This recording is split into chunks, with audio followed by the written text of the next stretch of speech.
Good evening. On the second day of his state visit to Malaysia, President Bongbong Marcos meets with Malaysia's king and the Prime Minister. To fill us in with the details, here's Chona Yu reporting live from Malaysia. Chona? Neil, President Ferdinand Bongbong Marcos Jr. was welcomed here in Malaysia at Istana, Negara, which is their national palace. Marcos, along with his wife, First Lady Liza Araneta Marcos, was greeted by King Al-Sultan Abdullah and Queen Aziza. During the President's meeting with Malaysia's King and Queen, Marcos said it was time for the Philippines and Malaysia to re-examine and strengthen their relationship. Marcos added that the two countries should be focused to find mutually beneficial efforts as they face a post-pandemic future. The President also held bilateral talks with Malaysian Prime Minister Anwar Ibrahim. Marcos says they recalled Anwar's official visit to Manila last March and agreed to convene the next Philippines-Malaysia Joint Commission meeting in the near future.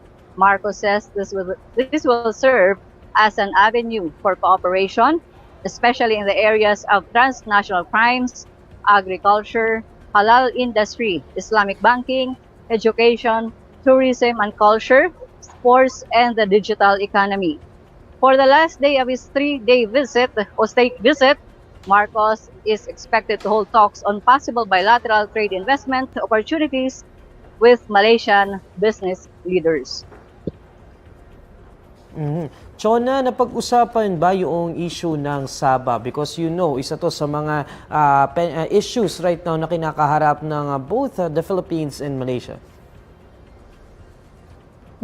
Neil, yun yung isa namin na mga tanong kung pag-uusapan ba yung tungkol sa Sabah. Pero ang binabanggit ng Palasyo ng Malacanang ay wala pang impormasyon kung ito ba ay natalakay ni Pangulong Marcos kay Prime Minister Anwar Ibrahim o di kaya kay King Sultan Abdullah.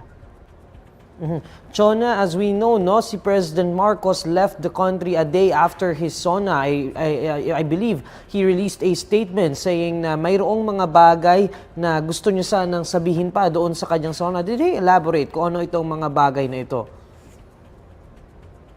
Wala pa, Neil, kasi usually kapag bumabiyahe ang Pangulo papunta sa isang bansa, meron kaming interview sa loob ng eroplano.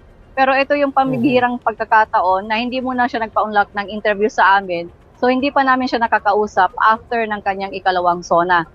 Ang nakaschedule namin ay bukas, 11:30, meron kaming kapihan with the media kasama si Pangulong Marcos.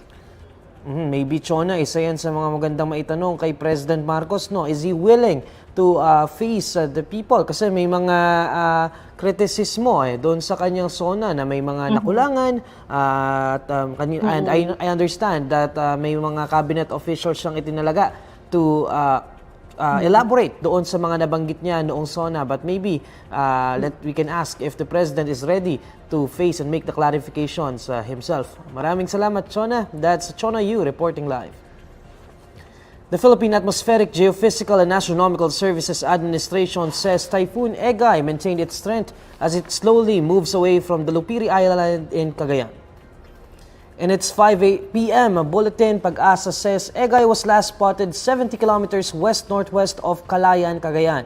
It packs maximum sustained winds of 175 kilometers per hour and gustiness of up to 240 kilometers per hour. Tropical wind signals are still raised over most parts of Luzon, with signal number 4 up over the northwestern portion of Cagayan, including Babuyan Islands, and the northern portion of Ilocos Norte. According to Pag-asa, Typhoon Egay is forecast to leave the Philippine area of responsibility by Thursday morning. President Bongbong Marcos says the government has prepared a total of 173 million pesos standby funds for the effects of Typhoon Egay. While on a state visit to Malaysia, Marcos assured the public that the government response to the calamity is still ongoing. In a tweet, the president vows the government would ensure improved conditions for at least 38,000 affected families from the Ilocos region, Cagayan Valley, Central Luzon, Calabarzon, Mimaropa, Western Visayas, Central Visayas, and Soc-Sargen.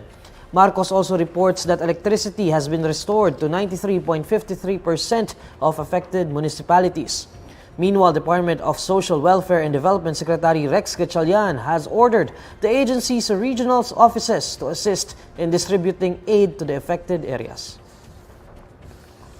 New Bilibid prison has been placed under red alert status, temporarily suspending prisoners' visitation privilege. This comes after one died and 9 others were injured in a fight between 2 members of groups Bahala Nagang and Batang City Jail Tuesday evening. Acting Superintendent Jail Senior Inspector Angelina Bautista said the prisoners had resolved their conflicts when one of the convicts suddenly fired a gun. Video mo.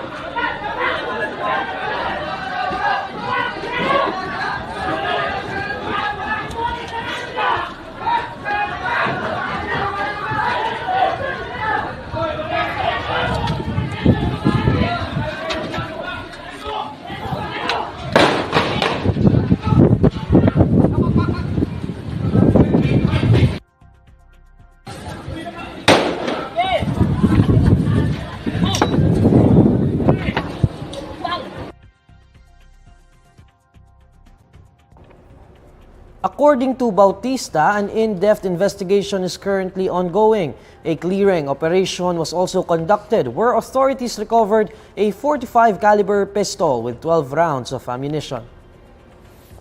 A chopped body was discovered inside a septic tank of a dormitory in the New Bilibid prison, according to a jail official. In a radio interview, NBP Acting Superintendent Senior Inspector Angelina Bautista says they have yet to confirm if the body was that of the missing inmate named Michelangelo Cataroha.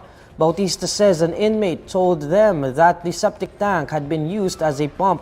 She adds that they hope to recover a strand or other parts of the body that could be used for identification.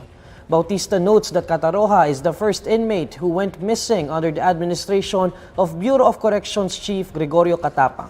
Last week, Bucor sought the help of the Philippine Coast Guard to search for Cataroha.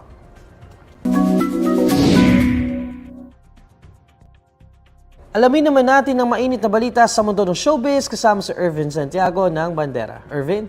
Hi Neil at sa lahat ng mga kabandera natin all over the universe. Ito na nga ang latest Bandera Chika.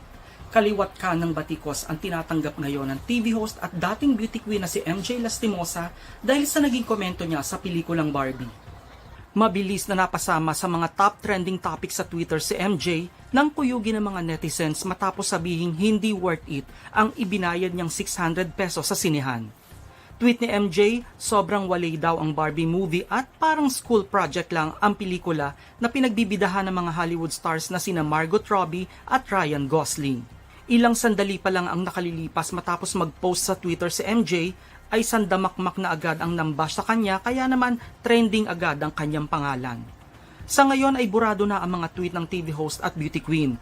Nagdesisyon siyang i-delete na lamang ito para matapos na ang issue. Ngunit sa kabila nito patuloy pa rin siyang nakakatanggap ng maaanghang at masasakit na salita mula sa mga netizens na nabad trip sa ginawa niyang panlalait sa pelikula. Kaya naman muling nag-post sa Twitter si MJ at sinagot na ang mga bashers.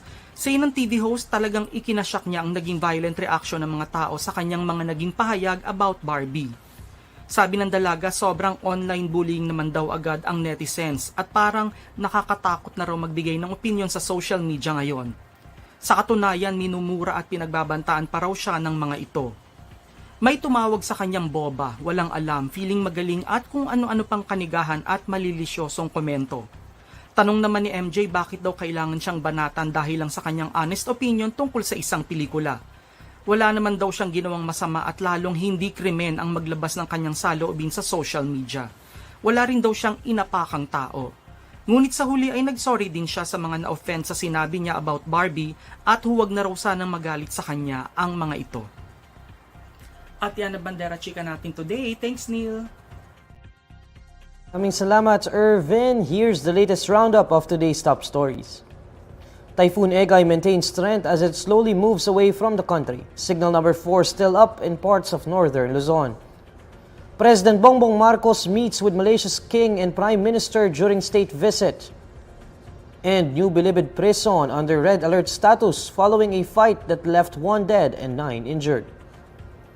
And these are the stories you need to know today. I'm Neil Mercado. Follow INQUIRER.net on Facebook, Twitter, YouTube, TikTok, Instagram, and Reddit. For more stories, visit INQUIRER.net. Good evening.